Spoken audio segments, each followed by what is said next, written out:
Hello everyone, welcome back to my channel. সবাইকে জানাই শুভ সকাল। ঘুম থেকে উঠেই চলে এসেছি রান্নাঘরে। তো আজকে রান্না হচ্ছে ভাত বসিয়েছি এক পাশে, আর এদিকে রান্না হচ্ছে ছানার ডালনা। ছানার দিয়ে একটুখানি পাতলা একটা সবজির ঝোল করব। কদিন ধরে মুখে কোনো স্বাদ নেই, তো এটা দিয়ে আমি একটু খেতে ভালোবাসি। আর যেহেতু মাছ করা রয়েছে, ওই জন্যে ওদের বাবা মেয়ে দুজনের হয়ে যাবে। আর এটা করব, আর পরে একটু আমের ঝোল করব। তো যাই হোক, রান্না দিয়েই শুরু করলাম সকালবেলা ঘুম থেকে উঠে। মেয়ে খায় না যেহেতু ছানার তরকারি বা পনির, ওই জন্য একটুখানি অসুবিধা হয়ে যায়। তো মাঝে মধ্যে তো নিজেরও একটু ইচ্ছা করে খেতে। দাদা তবু এক পিস দু পিস খায়, কিন্তু মেয়েটা একদমই পছন্দ করে না। তো যাই হোক, এখন থেকে ব্লগটা স্টার্ট করলাম। সারাক্ষণ সঙ্গে থাকো, দেখতে থাকো। যা করি তোমাদের সঙ্গে নিয়েই করব। তো ভাতটা প্রায় হয়েই এসেছে, আর একটুখানি হলেই নামিয়ে দেবো।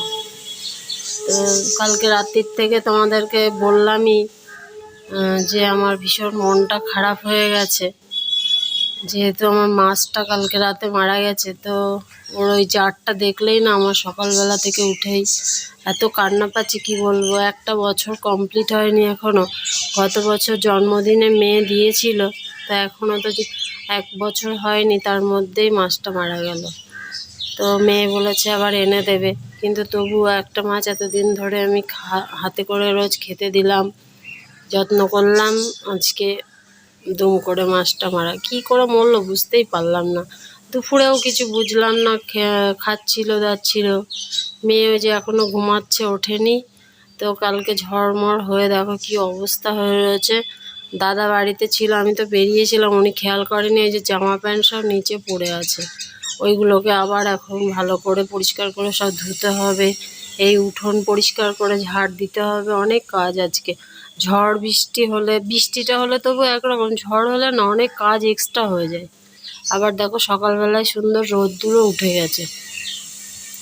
কি জানি সারাদিন আবার কেমন গরম দেবে, তবে আশা করি এই কদিনের মতন হয়তো অত গরম দেবে না। তবে কালকে বৃষ্টি হয়ে গাছগুলো যেন প্রাণ ফিরে পেয়েছে, সব সবুজ হয়ে উঠেছে। তো ছানাগুলো সব ভাজা হয়ে গেল, একটুখানি শুকনো লঙ্কা, তেজপাতা আর পাঁচফোড়ন ফোড়ন দিলাম। কোনো মশলা দেব না। এই সবজিটাকে একটুখানি ভেজে নিয়ে লবণ হলুদ দিয়ে জল দিয়ে ঢেকে দেবো, দিয়ে তারপরে নামানোর আগে জিরের গুঁড়ো আর ওই ছানা বড়াগুলো দিয়ে আর একটুখানি সেদ্ধ করে নামিয়ে দেবো। এই ঝোলটা খেতেও ভালো লাগে, আর যেহেতু কোনো মশলা ছাড়া, খাওয়াও ভালো। বিশেষ করে এটার মধ্যে যেহেতু আমি পেঁপে দিয়েছি, পেঁপেটা ভীষণই ভালো খাওয়া। আর বিশেষ করে আমার যেহেতু একটু কষার ধাত আছে, মাঝে মধ্যে পেঁপেটা আমি একটু সেদ্ধ বা তরকারিতে, মাছের ঝোলে, আমি অ্যাকচুয়ালি পেঁপে খেতে ভালোই বাসি। তো আজকে দেখো আমি একটু বেরিয়েছিলাম, তো একটা তরমুজ নিয়ে এসেছি। তরমুজটা দেখে মনে হচ্ছে কি লাল। তো দেখি ভেতরে কেমন, বাহ সুন্দর। আমি বারবার জিজ্ঞাসা করছিলাম যে লাল হবে তো দাদা, লাল হবে তো? বললো একদম গ্যারান্টি লাল হবেই। তরমুজটা খেতে খুব ভালো লাগে। দেখো এটার না খোসাটা ভীষণ পাতলা, ওই যেটা ডিপ গ্রিন কালার, ওর খোসাটা অনেকটা মোটা, এটার একেবারেই পাতলা খোসা। তো লাল তো ভীষণই, এখন একটু খেয়ে দেখতে হবে মিষ্টি কিনা। তবে আশা করি মনে হয় ভালোই হবে, তরমুজটা দেখেই ভালো লাগছে।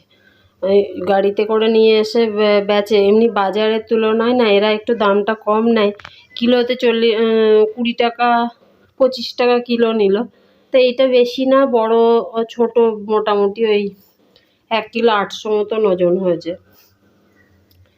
তো ওই ছোটো দেখেই একটা নিয়ে আসলাম, যে কেমন হবে না হবে, শেষে বড় নিয়ে এসে পয়সাটাই না নষ্ট হয়। তা দেখছি সত্যিই সুন্দর তরমুজটা। তরমুজ আর খরমুজ দুটোই বিক্রি হচ্ছিল, কিন্তু আমি খরমুজটা না কখনো কিনে নিয়ে এসে খাইনি, ওই জন্য আর কিনলাম না, এইটাই নিয়ে এলাম। এই ধরনের তরমুজ অ্যাকচুয়ালি আমি দেখিও নি, একটু মুখে দিয়ে দেখলাম বেশ সুন্দর মিষ্টি আছে। এখন কেটে রাখলাম, এবার ফ্রিজে রেখে দেবো। তারপরে দুপুরবেলায় একটুখানি বিট লবণ ছড়িয়ে খেয়ে নেব। তো কালকে দেখো ঝড় বৃষ্টি হয়ে তো আমার এই জানলার এটার ওপরে একেবারে এই কাদা মাদা হয়ে একাকার হয়ে গেছে। বাইরে দিয়ে খানিকটা ধুয়েছি, কিন্তু দেখছি ভালো করে হচ্ছে না, ওই জন্য আবার ঘরের ভেতর দিয়ে আর 1 মগ জল ঢেলে দিলাম।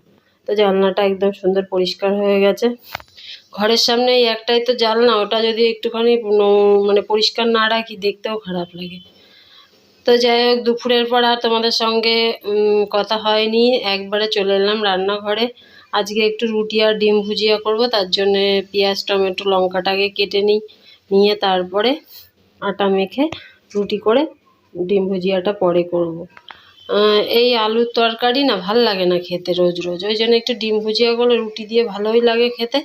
আর ডিমটা সেরমভাবে যেহেতু আমাদের বাড়িতে রান্না খাওয়া হয় না খুব একটা, মানে মেয়েটা একদমই পছন্দ করে না ডিমের ঝোল, তো ওই জন্য ডিম ভুজিয়া করেই বেশিরভাগ খাওয়া হয়, আর না হলে সেদ্ধ। তো ওই জন্য একটু ডিম ভুজিয়াই করে নিলাম। আর এই টমেটোগুলো আগের দিন তোমাদেরকে দেখালাম না, আমি নিয়ে এসেছিলাম। টমেটোগুলো না একদম নরম নরম, কিন্তু ভেতরে কিছু না, ভালো কি জানি একদম মানে গরমেই মনে হয় ওরকম তুলতুলে হয়ে গেছে। তো যাই হোক, ওটা কেটে সাইডে রেখে এবার আটাটা মেখে নিই।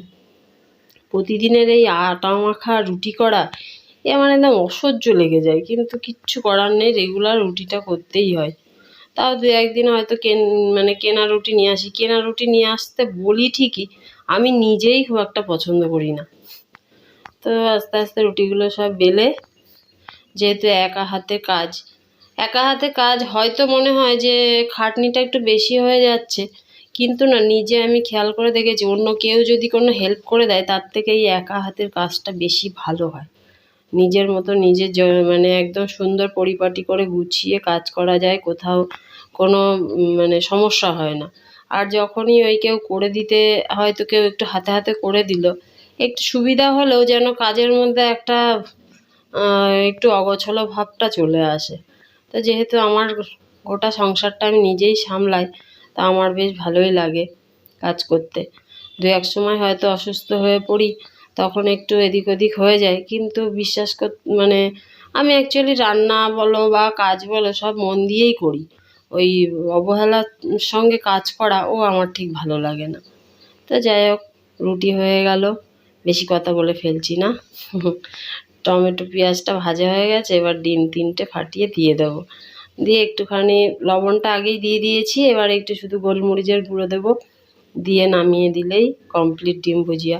এখনও যেহেতু আজকে 10টা বাজেনি, আমার আগেই হয়ে গেছে রান্না। আজকে কেন কি জানি সন্ধ্যাবেলায় একটু চা খেয়েছিলাম আর 2টো বিস্কুট খেয়েছিলাম, পেটটা কেমন ভার হয়ে রয়েছে, ভালো লাগছে না। রুটি করলাম বটে, তবে মনে হচ্ছে খেতে ইচ্ছা করছে না। তো দেখা যাক, একটা রুটি অন্তত খেতেই হবে, না হলে রাতের বেলার ওষুধগুলো তো আবার খাওয়া আছে। তো রুটি ফুটি করে হাত পা ধুয়ে সব একদম রান্নাঘর পরিষ্কার করে চলে এলাম। বিকালে একটু বেরিয়েছিলাম, তো জামাটা খাটের ওপরে রয়েই গেছে, গোছানো হয়নি, তাই জন্য একবারে ভাবলাম এগুলো আলমারিতে ঢুকিয়ে বিছানাটাকে পরিষ্কার করে রাখি।